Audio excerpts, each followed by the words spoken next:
আমার জাতীয়তাবাদী দলের প্রতি একটা অন্যরকম ভালোবাসা কাজ করে। আমার পরিবার সবাই বিএনপির, আর হচ্ছে সেই সুবাদে আমি দল করি। প্লাস হচ্ছে এই 18 কোটি জনগণের আপনার প্রায়শ সবারই আপনার হচ্ছে পছন্দের দল হচ্ছে জাতীয়তাবাদী দল বিএনপি।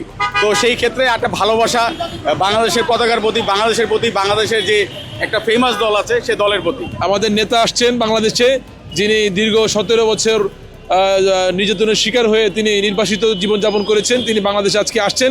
আজকে আমরা আমাদের খুবই আনন্দের দিন, আমরা নেতাকে বরণ করবার জন্য যাচ্ছি। তারেক রহমানকে বরণ করে নেওয়ার জন্য লাখ লাখ মানুষ আমরা রাজপথে আসছি এবং ভবিষ্যৎ নির্বাচনে সেভাবেই আমরা এই দেশ গড়ার জন্য সকলে ঐক্যবদ্ধভাবে কাজ করব।